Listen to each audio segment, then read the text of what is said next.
تو قوم کے بارے میں سوچو. You have to just consider about your religion. You have to just think and be.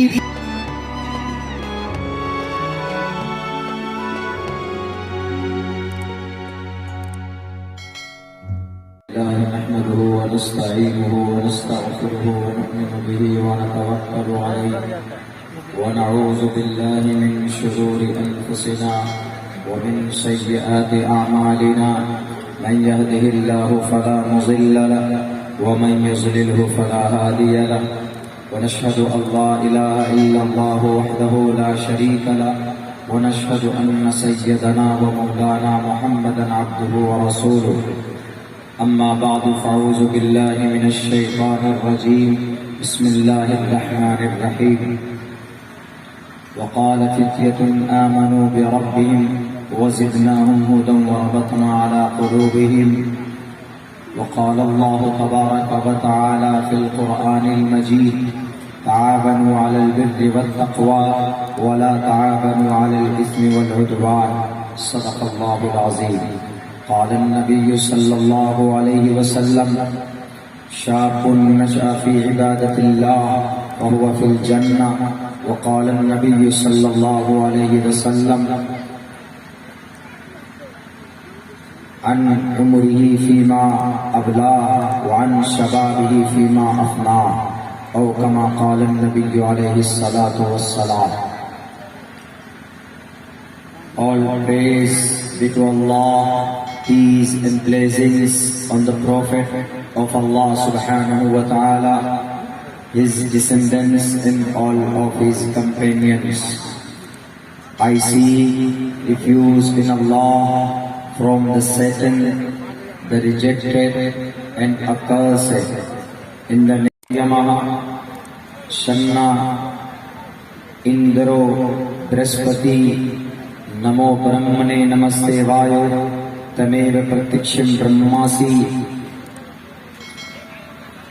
Dharma Kshetre Kurukshetre Samveta Yuyutsava Mamaka Pandavashi Yuyutsava.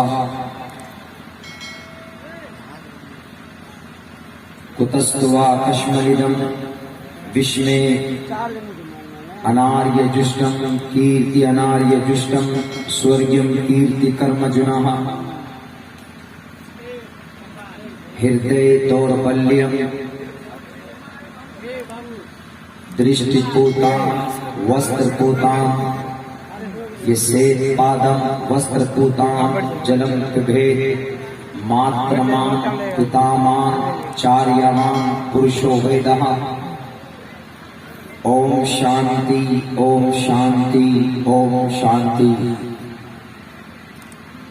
Sadr Jalsa, Muazzaz Ulama Kiram, غیور مسلمانوں، نوجوان ساتھیوں اور پنڈال میں تشریف فرما ہماری سماج کی ماں اور بہنوں، اصلاح معاشرہ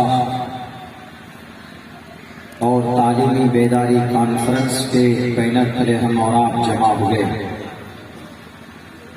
رات کے 1:30 بج چکے ہیں، آدھی رات گزر چکی ہے اور یہاں پر اس مجمع میں زیادہ بڑا طبقہ ہمارے نوجوان ساتھیوں کا ہے. مناسب سمجھتا ہوں کہ ہم اپنے ان نوجوانوں کو قرآن و سنت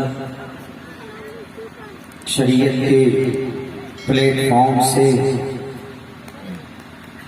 ان کے لیے کچھ پیغامات اور ان کا مقام اللہ اور اس کے رسول کے نزدیک ہمارے نوجوان ساتھیوں کا اسٹیٹس اور ان کی فضیلت کیا ہے اور ان کی رسپانسبلٹی اور ان کی ذمہ داری بھی کیا ہے، وہ آپ لوگوں کے سامنے اس تعلق سے کچھ باتیں آنی چاہیے. میں پہلے کچھ اور میرے دل میں بات تھی کہ مجھے اس تعلق سے بات کرنی ہے، لیکن آپ کے اس جلسے میں آنے کے بعد میں نے دیکھا ہے کہ آپ کے اس محلے میں پوری کی پوری کمیٹی اور پورا جلسہ، اراکین جلسہ، سارے لوگ الحمدللہ نوجوان ہیں. آپ نے حضرات مقررین میں سے بھی نوجوان طبقے کا آپ نے انتخاب کیا.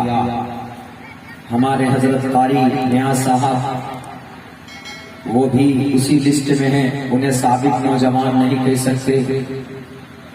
وہ بھی الحمدللہ ہم لوگوں کی خصوصاً میری تو بہت رہنمائی فرماتے ہیں. وہ اس جلسے میں ہیں، اس منچ میں ہیں، تو میرے دل اور سینے میں جو ڈر تھا، جو گھبراہٹ تھی، وہ دور ہو چکی. میں بہت بڑا مقرر نہیں ہوں، ایک طالب علم کی حیثیت سے اپنے آپ کو آپ لوگوں کے سامنے ریپرزینٹ کرتا ہوں.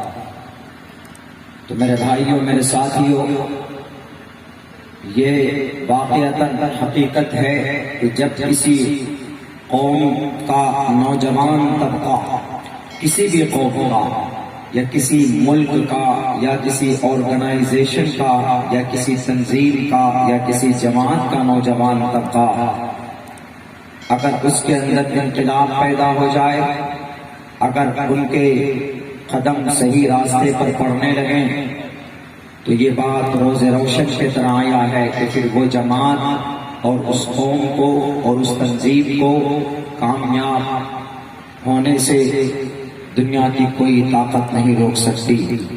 ہمارے سامنے تاریخ گواہ ہے، ہمیں ان تاریخ کے صفحات سے یہ سبق ملتے ہیں. آپ یہودیوں کی تاریخ اٹھا کر دیکھ لیجئے، دنیا کی سب سے رذیل اور ذلیل ترین قوم یہودی ہے. بلکہ جرمنی نے 6 لاکھ یہودیوں کو اپنے گیس کے چیمبر میں، جرمنی کے اندر ہٹلر نے ان کو گیس کے چیمبر میں بند کر کے ان کو موت کے گھاٹ اتار دیا تھا. وہاں وہ قوم ٹوٹی. اس کے بعد پھر جرمنی کے اندر بچی کچی قوم کو جیل کے اندر قید و بند کی زندگی گزارنے پر مجبور ہونا پڑا. تقریباً 10 سال تک، بلکہ کئی 100 سال تک وہ لوگ مقید رہے، غلام بن کر رہے. ان کے پاس گھر تک نہیں تھا.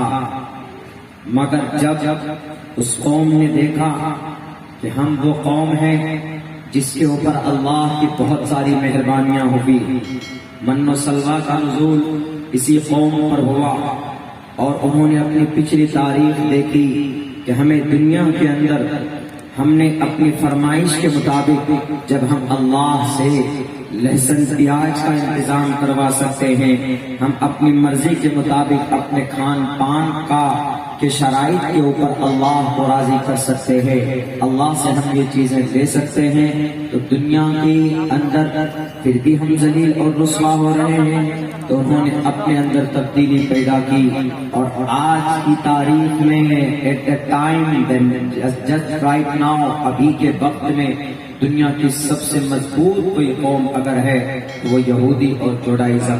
یہودی کو انگریزی میں جوڈائزم بولتے، یہی جوڈائزم ہے یہودی. اس سے بڑی کوئی قوم نہیں، طاقتور قوم کوئی نہیں. تعداد کے اعتبار سے کرسچن ہیں، تعداد کے اعتبار سے نصارہ ہیں، لیکن مائنڈلی ذہنی اعتبار سے ایجوکیشن کے فیلڈ میں ہو، تعلیمی فیلڈ میں ہو، یا ملٹی نیشنل کمپنیز کے فیلڈ میں ہو، کاسمیٹک کی دنیا میں چلے جائیں آپ، کھان پان مشروبات میں چلے جائیں آپ، پیپسی، کوکا کولا، تھمس اپ، اسپرائٹ وغیرہ and these products made by the Judaism, کہ یہاں سے کریٹ ہوتے، یہاں سے پیدا ہوتے. دنیا کی سب سے بڑی عدالت، سب سے بڑی تنظیم اقوام متحدہ، 75% اراکین اقوام متحدہ میں جوڈائزم سے، یہودی دھرم کا، اس مذہب کا ایک انٹر کا بچہ ہمارے ملک کا اس انٹر کے بچے کے مقابلے کے لیے انٹر کا بچہ نہیں کھڑا کر سکتے ہمیں اس 10 کلاس کے بچے کے لیے، یہودی بچے کے لیے ہمیں ڈاکٹر آف فلسفی کو کھڑا کرنا پڑتا ہے، ایک پی ایچ ڈی کوالیفائڈ انسان کو کھڑا کرنا پڑتا ہے. یعنی ان کا بچہ 10 کلاس میں اتنا اسٹرانگ ہو جاتا ہے کہ اتنا اسٹرانگ ہم اپنے بچے کو 10 کلاس میں نہیں بلکہ 10 کلاس کے بعد الگ سے 6 سال محنت کرنے کے بعد تب جا کر ہمارا بچہ اس طرح سے پریپیئرڈ ہوتا ہے کہ وہ اس کے یہودی بچے کے 10 سال کی 10ویں کی کلاس کے بچے کا مقابلہ کر پائے. یہ ایک تقابل ہے جو آپ کے سامنے رکھ رہا ہوں. ان کے اندر یہ تبدیلی کہاں سے آیا، کیسے آیا، میں وہ بھی آپ لوگوں کے سامنے وہ بات میں رکھنے کی کوشش کروں گا. لیکن میں خصوصاً آپ لوگوں سے زور دے کر یہ بات کہوں گا، آج ہمارا نوجوان طبقہ یقیناً سو رہا، یا تو اپنی زندگی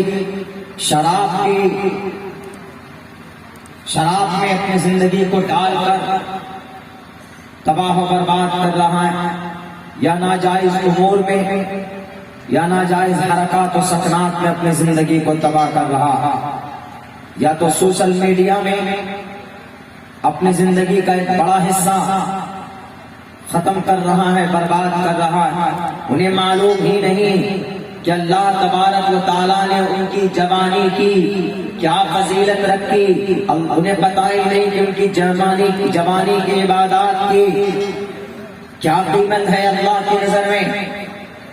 بہت خوشی ہوئی یہاں پہ آنے کے بعد، اگرچہ 2 مہینہ پہلے اس جلسے کا پروگرام منعقد کیا گیا، یہ تاریخ طے کی گئی. حضرت قاری صاحب نے کل ہی یاد دلایا کہ وہاں پہنچنا ہے، بڑی خوشی ہوئی. لیکن یہاں آنے کے بعد ہماری خوشی میں اور اضافہ ہوا. ہم نے دیکھا کہ بھئی سارے لوگ، سارے رضاکار منتظمین یہاں نوجوان ہیں. ہمارے سابق نوجوان عمر دراز حضرات طبقہ ناراض نہ ہو جائیں، آپ کی نگرانی ہے اس پروگرام میں، آپ کی سرپرستی ہے، اور آپ اس لائق ہیں کہ بھئی آپ سرپرست رہیں، آپ جوانوں کی نگرانی کریں اور ایک صحیح اس کو مارگدرشن دکھائیں. اس لیے کہ آپ ایک چاریابان کی حیثیت سے ہے. انسان، منش، بچہ تبھی ودوان ہوتا ہے جب اس کی زندگی میں 3 بڑے انسان ہوتے ہیں. سب سے پہلا انسان ماترمان، اس کے ماں کا. دوسرے نمبر پر پتاوان، اس کے باپ کا. اور تیسرے نمبر پر چاریابان پرشو ویدہ، جب ماں، باپ اور ٹیچر، استاد، گرو، سرپرست، یہ 3 اچھے انسان کسی بچے کی زندگی میں ہوں، یعنی ان کی پرورش اور رہنمائی اگر یہ 3 آدمی اچھے ڈھنگ سے کریں، پرشستا ویدتی یہ سسا ماترمان، تو اس میں کوئی شک نہیں ہے کہ وہ بچہ آگے چل کر کسی نہ کسی درجے میں وہ ضرور کامیاب ہوتا ہے. ماں ہے، اچھے ڈھنگ سے اس کی پرورش کرتی، عقائد اس کے اچھے، تعلیمات اس کی گھر کے اندر بیسک تعلیمات ہوں گی کہ تم مسلمان ہو، تمہارا عقیدہ یہ ہونا چاہیے، میں تمہاری ماں ہوں، میرا مقام اللہ نے قرآن میں یہ بیان کیا ہے. اور بیٹے تم مسلمان ہو، سب سے پہلے you have to concept the God، اللہ کا ایک عقیدہ، اپنے عقیدے کو مضبوط کرو. دوسرے نمبر پر شراب کی کیا گناہ ہے، کیا نقصانات ہے، وہ بیان کرے اپنے بچے کو. حضرت عبداللہ ابن عباس رضی اللہ تعالیٰ عنہ فرماتے کہ نبی پاک علیہ السلام بچپن میں کوئی بچہ ان کے سامنے سے گزرتا تو آپ پکڑ کر اس کو کہتے کہ بیٹے یہاں آؤ، Who is your God؟ تمہارا اللہ کون ہے؟ تو وہ بچہ اگر ادھر ادھر کی بات کرتا تو اللہ کے نبی اس کو تلقین کرتے کہ تمہارا اللہ وہ ہے جو یکتا ہے، اکیلا ہے. تمہارا اللہ وہ ہے جو سرو شکتیمان ہے، تمہارا اللہ وہ ہے جو قادر مطلق ہے، وہ تم کو نفع پہنچا سکتا ہے، وہی تم کو نقصان پہنچا سکتا ہے، اس کے علاوہ کوئی معبود اس دنیا میں نہیں۔ یعنی سب سے پہلے نگرانی اللہ تبارک و تعالیٰ کے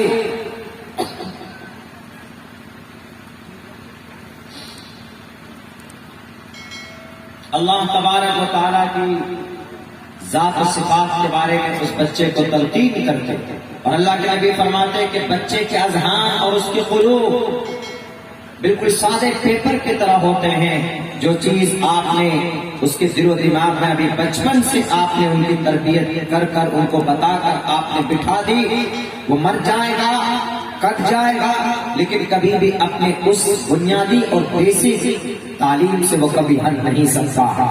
اسی لیے اللہ کے نبی علیہ السلام کا فرمان بھی ہے، کلکم راعٍ وکلکم مسئول عن رعیتہ۔ ہم اپنے بچوں کے نگراں ہیں۔ ہمارا بچہ چھوٹی عمر میں بڑے موبائل لے کر کیا کر رہا ہے، ہمیں نگرانی کرنی چاہیے۔ اگر ہماری سماج کی جوان بیٹی گھر میں ہے تو ہمیں اس کی نگرانی کرنی چاہیے کہ اپنی جوان بیٹی کو اکیلے گھر میں نہ رہنے دیں۔ اس کے ہاتھ میں موبائل ہے کہ نہیں ہے، وہ کیا کر رہی ہے، کس سے بات کر رہی ہے۔ یہ ہمارا جوان بیٹا ہے، اس کے ہاتھ میں موبائل ہے تو سوشل میڈیا کا استعمال کن چیزوں میں کرتا ہے۔ سوشل میڈیا کا استعمال کرنا پاپ اور گناہ نہیں ہے، جرم نہیں ہے، کیجیے آپ، but for good things and you can convey the message and spread the message of Islam and with the truth۔ سچائی کے ساتھ، حقیقت کے ساتھ اگر آپ کسی اچھے میسج کو فارورڈ کرتے ہیں اچھی بات ہے، but without trying to know of this، کسی خبر کو جانے بغیر، پرکھے بغیر، کوئی خبر آئی، کوئی میسج آیا ادھر سے کہ تم اس میسج کو 10 آدمیوں میں فارورڈ کر دو تو تمہارے موبائل میں 500 روپے کا ریچارج ہو جائے گا۔ واہ بھائی، کوئی خبر آئی، ابھی کچھ دنوں پہلے ہمارے تعلق سے خبر پھیلا دی کہ مولانا عبداللہ صاحب کا انتقال ہو گیا۔ ہمارا فون بند تھا، سفر میں رہتے تو زیادہ فون بند ہوتا۔ رانچی ایئرپورٹ پہ تھے، وہاں سے کلکتہ جانا تھا، کلکتہ سے فوراً اسی کی شتابدی پکڑ کے مالدہ آنا تھا، ابھی پرسوں کی بات۔ جیسے وہاں سے نکلے، فون کو آن کیا تو ڈرائیور کا فون، ہمارے اسکول کے قریب کا اور کئی لوگوں کا فون، امی کا فون، بھائی کا فون، ابا کا فون۔ ہم نے کہا ہو کیا گیا ان لوگوں؟ انہوں نے کہا کہاں؟ ہم نے کہا کہ شتابدی میں بیٹھا ہوں، سیٹ نمبر 44 میں بیٹھا ہوا ہوں، ونڈو سائڈ میں سیٹ میں بیٹھا ہوں۔ یہ بات میں نے بعد میں کہی۔ ہم نے کہا، انہوں نے کہا کہ تم کہاں؟ سالم بول رہے ہو نا؟ ابا بولا۔ ہم نے کہا کہ آپ کو میری آواز نہیں پہچان میں آتی؟ انہوں نے کہا کہ نہیں، یہاں صبح سے یہ خبریں پھیلا دی گئی ہے پورے جو کہ ہاتھ کے اندر میں کہ مولانا عبداللہ کا انتقال ہو گیا۔ ہم نے کہا کہ ابا، میں فلاں اتنے بجے رات کو پروگرام کر کے رانچی سے، گملا سے، بارڈر پر چھتیس گڑھ سے رات کا پروگرام کر کے 3 بجے چلا ہوں، وہاں سے ایئرپورٹ پہنچا ہوں، ایئرپورٹ سے کلکتہ ایئرپورٹ پہنچا ہوں، اور زندہ مرا ہوا نہیں، وہاں سے پھر ٹیکسی کر کے ہاوڑا پہنچا ہوں، ہاوڑا سے پھر شتابدی ہم نے لی ہے، اس کو پکڑ کر اب مالدہ جا رہا ہوں۔ مالدہ میں رات کو 11 بجے سے پروگرام ہے، میرا سیٹ نمبر 44 ہے، اور میری آواز لوگوں کو سنا دیجیے۔ اس خبر کو لوگوں نے اور میں فارورڈ کرنا شروع کر دیا، میری موت کی خبر کو۔ اسی لیے اللہ کے نبی نے فرمایا، کفا بالمرء کذبا ان یحدث بکل ما سمع، رواہ البخاری و مسلم۔ جھوٹے ہونے کے لیے، جھوٹا ہونے کے لیے اتنا کافی ہے کہ سنی سنائی بات کو آگے فارورڈ کر دے کوئی، سنی کوئی بات، ارے ہم نے ایسا سنا، اس کو آگے کر دے۔ کاذب ہے وہ، جھوٹا ہے، کسی بھی جھوٹے خبر کو آگے بڑھانے کے لیے تم یہ درود شریف آگے 20 آدمیوں میں فارورڈ کر دو، تمہارے گھر میں لاکھوں روپے آ جائیں۔ وہاں اگر 20 آدمی کو درود شریف فارورڈ کرنے سے لاکھوں روپے آ جائیں گے تو پاگلوں کی طرح محنت کرنے کی کیا ضرورت ہے؟ اوپو ویوو کیمرہ لے کے، موبائل لے کے بیٹھ جاؤ، 20 نہیں 20 40 آدمی کو فارورڈ کرتے رہو، دیکھو صبح سے شام تک اگر فارورڈ کرتے کرتے مر جاؤ گے، موبائل کا بیٹری ختم ہو جائے گی، تب بھی تمہارے گھر میں 20 لاکھ کیا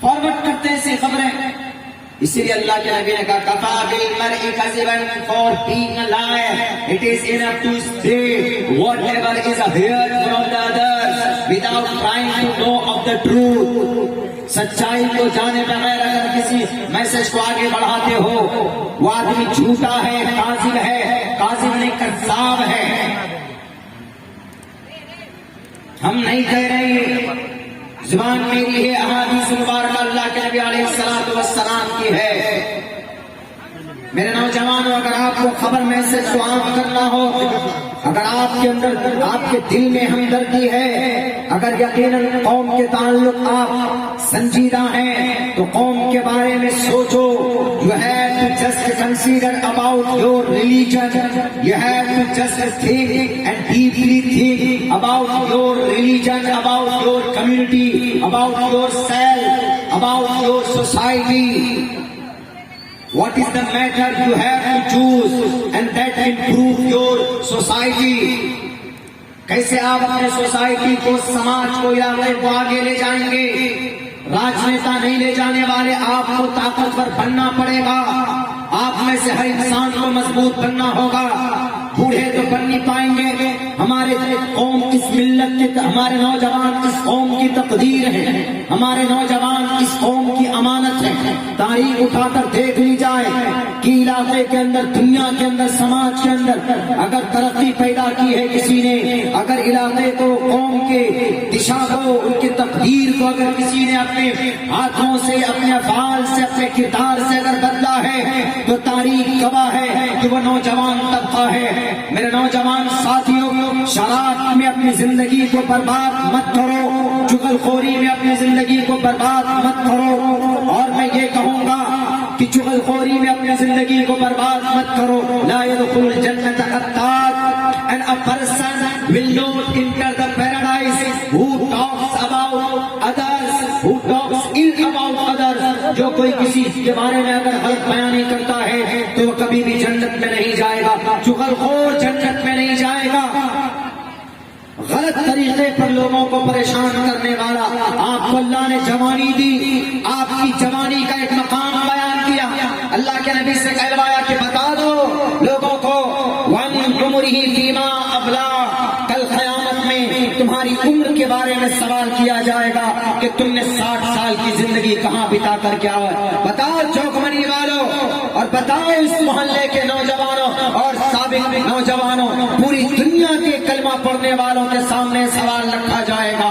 لیکن جوانوں، ایک اور سوال ہوگا اس کے ساتھ میں، وَعَنْ عُمُرِهِ from the childhood to the old age. تمہارے بچپن سے لے کر بڑھاپے تک، بڑھاپے سے لے کر موت تک تم نے کیا کیا؟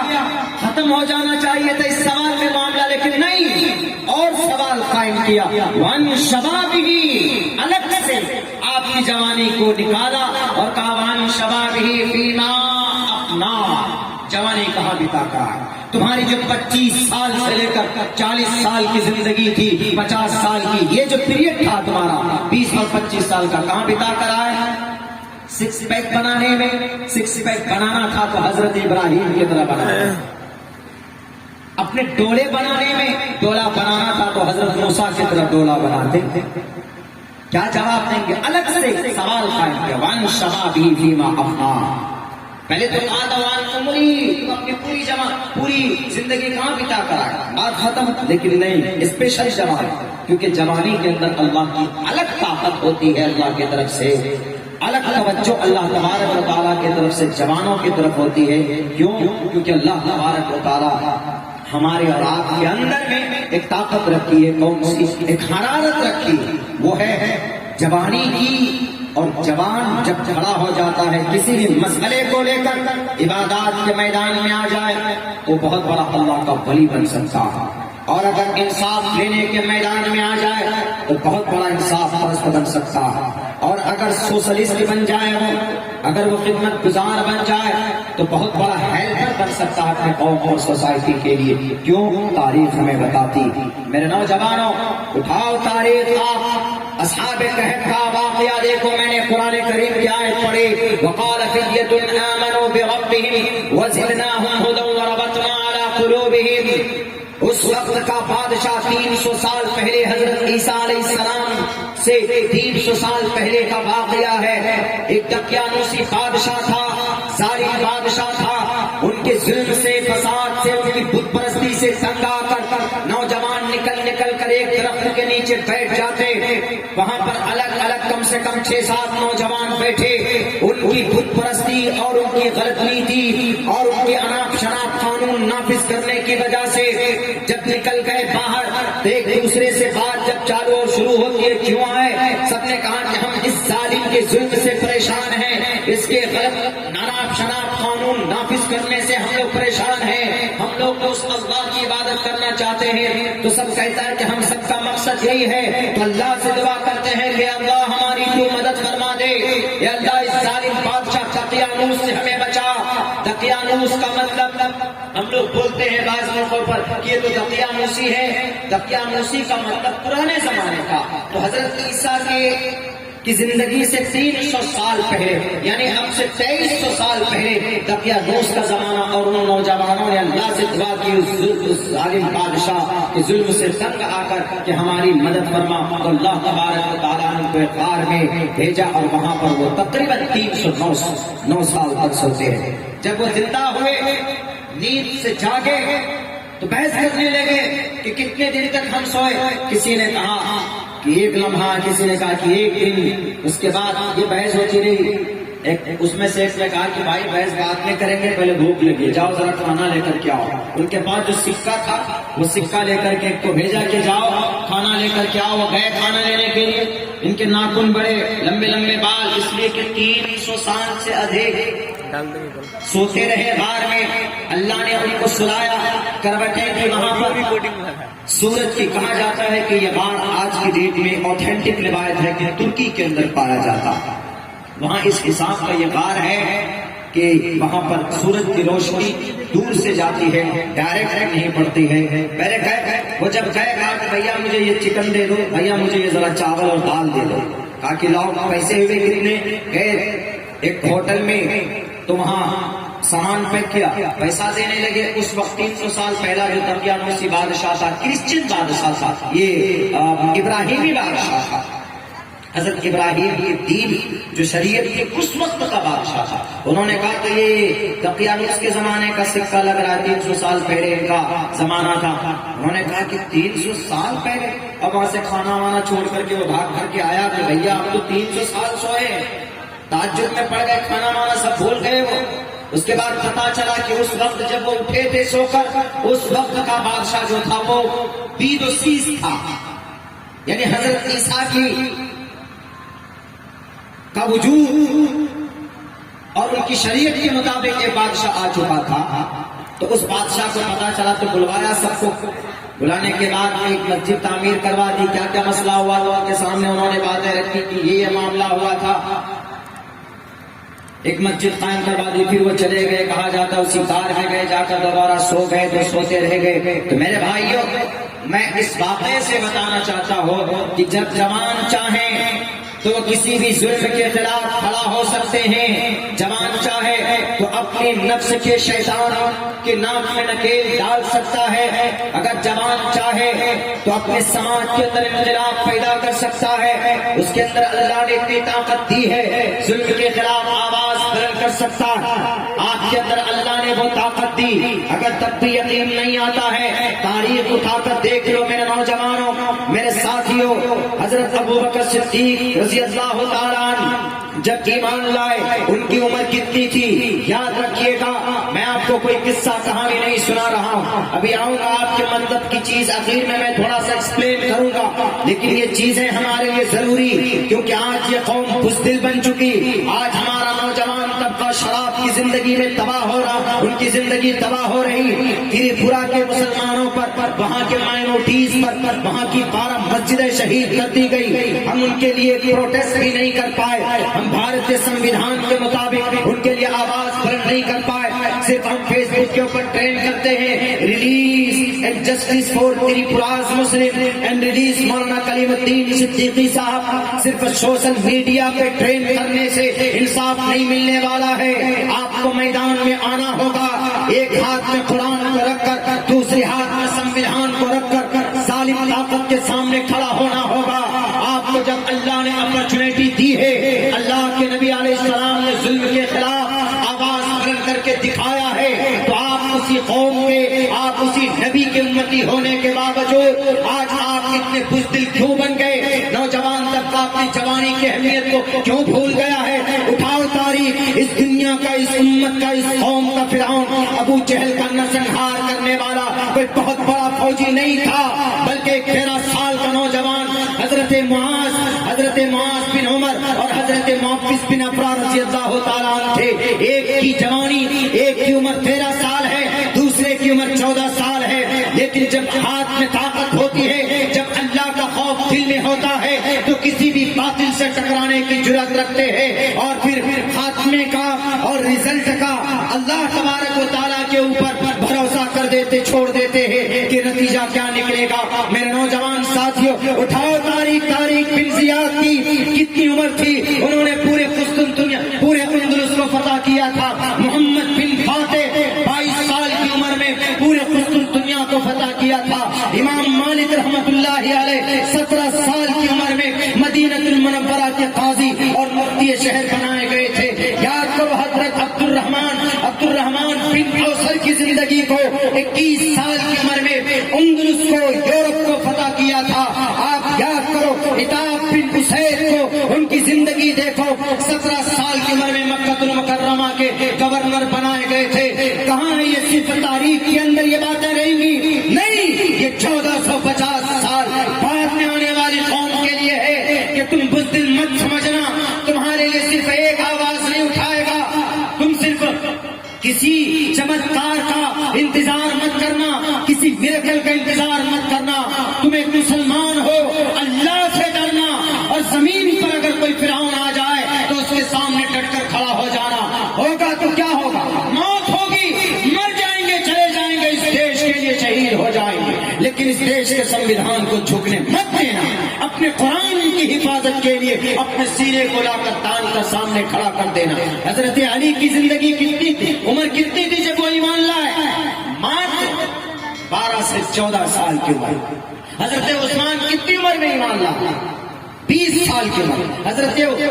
حضرت عثمان 20 سال میں، حضرت عمر کتنی سال کی عمر میں ایمان لائے؟ 26 سال کی عمر۔ یہ نوجوان ہیں، بوڑھے نہیں ہیں یہ۔ 26 سال کی عمر میں حضرت عمر ایمان لائے، اور 20 سال کی عمر میں کون؟ حضرت عثمان۔ اور 12 سے 14 سال کی عمر میں کون ایمان لائے؟ حضرت علی۔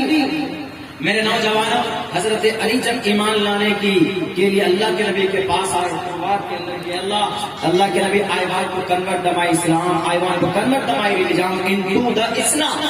ہم اسلام کو اپنے دل کے اندر اب سے جو برائیاں تھی میں نکالنا چاہتا ہوں، میں اپنی زندگی اسلام کے مطابق گزارنا چاہتا ہوں۔ نوجوانوں، آپ کے لیے وہ علی کی بات کر رہا ہوں جس نے 2.5 ٹن خیبر کے دروازے کو اکھاڑ کر پھینک دیا، جو 70 آدمی نہیں اٹھا پاتے تھے، وہ علی۔ جب اللہ کے نبی کے پاس آئے تو اللہ کے نبی، میں اسلام قبول کرنا چاہتا ہوں، میں گواہی دینا چاہتا ہوں کہ اللہ ایک ہے، آخری نبی اور رسول۔ تو اللہ کے نبی کے چچیرے بھائی خواجہ ابو طالب، آپ کے چچا، ان کے بیٹے حضرت علی، تو اللہ کے نبی نے کیا کہا کہ علی and just consider about that، آپ مشورہ کرو اپنے ابا سے، کہیں وہ ناراض نہ ہو جائے۔ تو حضرت علی کا جواب کیا تھا؟ بہت پیارا جواب تھا۔ حضرت علی نے کہا کہ اللہ کے نبی، میں کیوں مشورہ کروں؟ مجھے کیا ضرورت پڑی؟ میں جوان ہوں، اپنی زندگی کا مالک ہوں، میں کیوں جاؤں؟ انہوں نے کہا کہ تمہارے ابا ہیں، ان کی وجہ سے تم آئے ہو دنیا میں۔ باپ ہوتا بیٹا ہوتا، باپ نہیں ہوگا تو بیٹے کا وجود نہیں ہوگا۔ انہوں نے کہا کیا مشورہ کرنا؟ کہا جا کے مشورہ کرو کہ میں اسلام لانا چاہتا ہوں، اسلام قبول کرنا چاہتا ہوں۔ تو حضرت علی کا کتنا پیارا جواب ہے۔ حضرت علی نے کہا اے اللہ کے نبی ایک بات بتائیں، جب اللہ نے مجھے پیدا کیا تھا تو اس وقت میرے ابا سے مشورہ کیا تھا؟ جب اللہ نے مجھے پیدا کرتے سمے اللہ سے مشورہ